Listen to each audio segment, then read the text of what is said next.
Welcome back. Let's discuss political matters now. It looks like the country is not done with the debate and controversy over the Electoral Amendment Bill, even after the National Assembly further amended the clauses that had generated so much debate from inception. Now, the alleged clash between governors and federal lawmakers over two new clauses may, and of course underline that now, may affect the signing of the re-amended Electoral Bill by President Muhammadu Buhari. Now, the National Assembly earlier in the week transmitted the re-amended Electoral Bill to the President for his assent after addressing the reservations expressed, of course, by him on the previous amendments made to the Electoral Act. In the reworked bill now, the lawmakers provided three options now. That's for party primaries: direct, indirect, and consensus. They also introduced two clauses which seem to have opened another round of power play and controversy. One of the contentious clauses of the bill is section 84, which provides that, quote, a political party that adopts a consensus candidate shall secure the written consent of all cleared aspirants for the position, indicating their voluntary withdrawal from the race and their endorsement of the consensus candidate, end of quote. It also states that where a political party is unable to secure the written consent of all cleared aspirants for the purpose of a consensus candidate, it shall revert to the choice of direct or indirect primaries for the nomination of candidates for the aforesaid elective positions. Now, the second contentious clause in the re-amended bill provides that all political office holders at the state and federal levels should resign before the primary election for any elective office they are seeking. Some of the governors, however, saying the amendment is a booby trap set up by the lawmakers to whittle down their influence ahead of the general elections. Well, the onus is now on President Muhammadu Buhari, who has to weigh all options now in order to get it right. All right, joining me on the program right now is Jibrin Okutekwa, who is a legal practitioner and a senior advocate of Nigeria. Mr. Okutekwa, thank you very much for joining us on the program. Are you surprised that this reworked bill is still generating controversy? Well, I will not be surprised because this is Nigeria where anything can happen. And I've always said, consistently, even on this your program, that the political class we have appear with respect to them not to have the overall interests of Nigerians at heart and the growth of democracy. Let's start from the initial Electoral Act or bill that was passed. The National Assembly, who are representatives of the people, came out with a bill that suggests that democracy should be broadened so that nobody worked to become leaders of Nigeria without the consensus of members of the political party. That bill was killed, and the president succumbed to the pressure of political elites.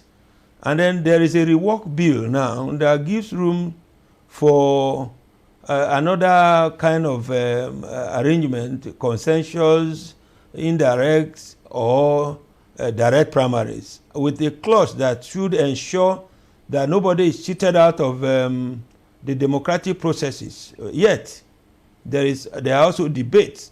All that this tends to suggest to us is that Nigerian politicians appear with respect not to want democracy to grow in Nigeria.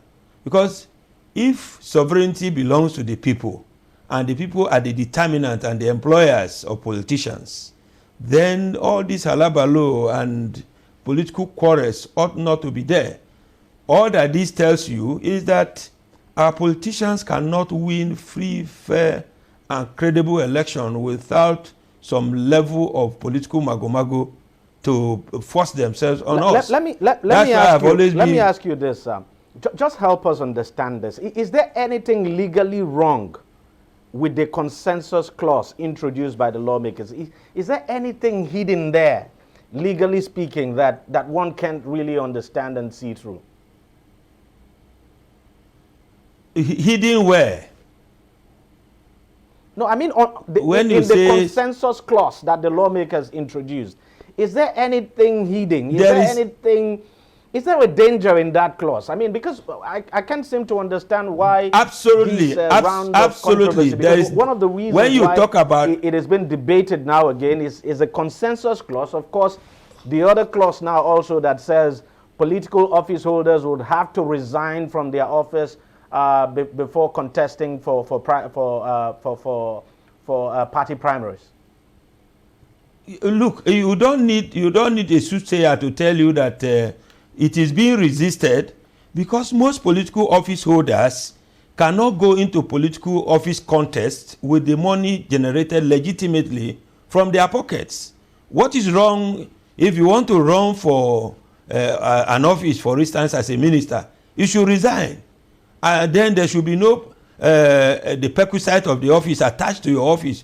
Go to the field like any ordinary person like DEJI and myself. But let me get what this is wrong? Sorry to interject you. Does this clause also affect, say, governors and presidents? Because, of course, I mean, if they were to resign, that would create a vacuum. Or is this just related to the positions of, say, ministers, for instance, and others? If it applies to political office holders, it should apply across board. If a governor resigns, the deputy should take over.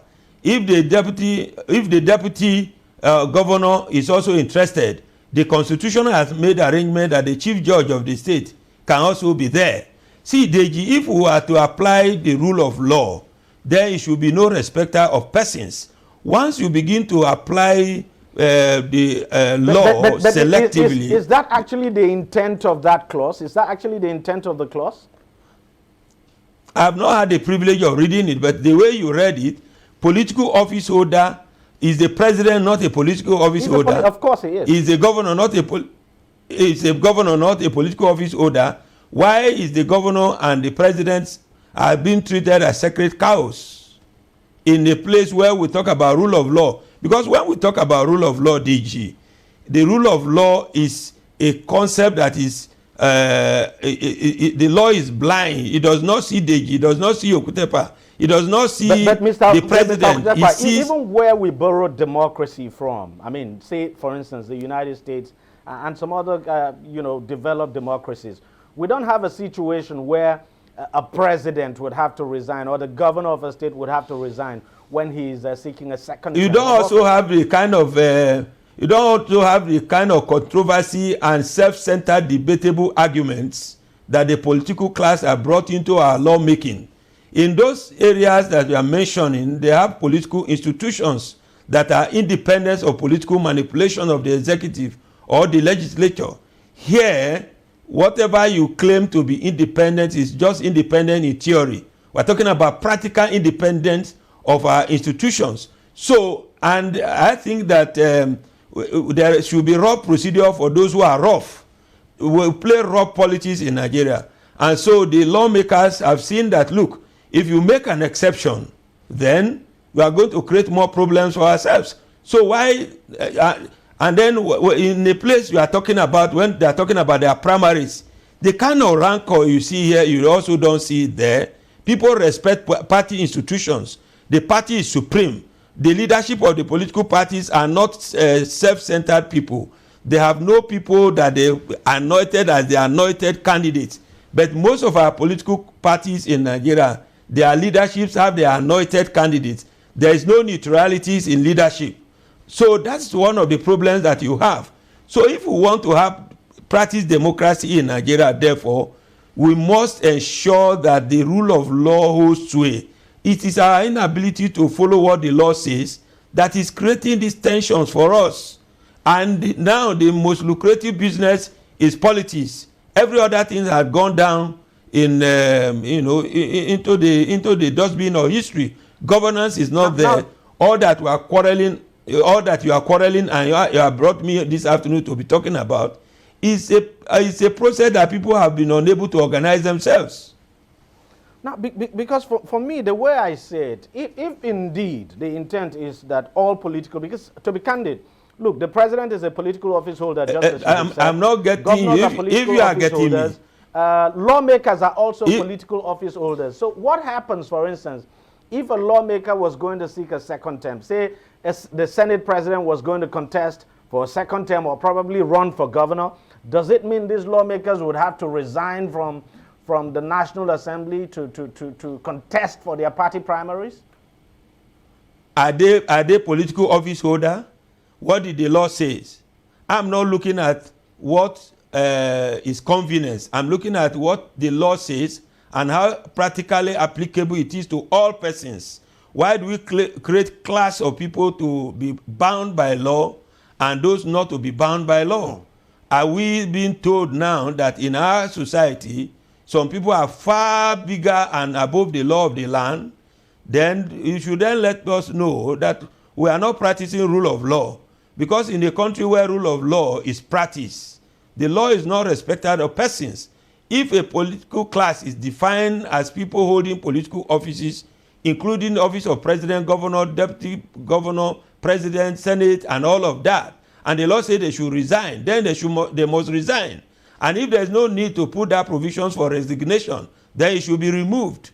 In any case, for me, I don't know why selecting a party representatives has become more difficult in Nigeria, because the perquisites of office have become more lucrative than to look at intelligent and competent Nigerians who lead Nigerians. And so until also we remove the mumbo-jumbo salaries that we pay to our political office holders, and they begin to take minimum wage of 13 naira that they are paying to peasants, and then there will be less struggling as to who is to go there. Because we have not even talked about the office remunerations to our political office holders.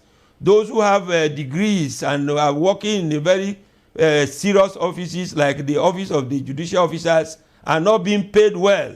So that's why there is this struggle. Let me ask you a final question. Do you see the president signing this bill, at least so that we can put all of this to rest? Mr. DG, I'm not a clairvoyant lawyer or a future person. Even the devil knoweth not the heart of the man. I was expecting the president to have signed the initial bill. He caved into political pressure. There is something in Ashurok that turns people from who they are once they get there. I expect Mr. President, who is a man of integrity and a man who wants democracy to grow in this country, to sign the bill that can deepen democracy in Nigeria. But then there's a difference between political decision and nationalism. And I think that nationalistic instinct of Mr. President must be brought to bear in his decision making rather than political decisions that may favor a few selected bourgeoisies that are political persecutors that have been persecuting Nigeria in the name of governance. So I appeal to him to sign the law and let the political actors go to the field well prepared to test their popularities, not popularity by the dint of barrel of the gun or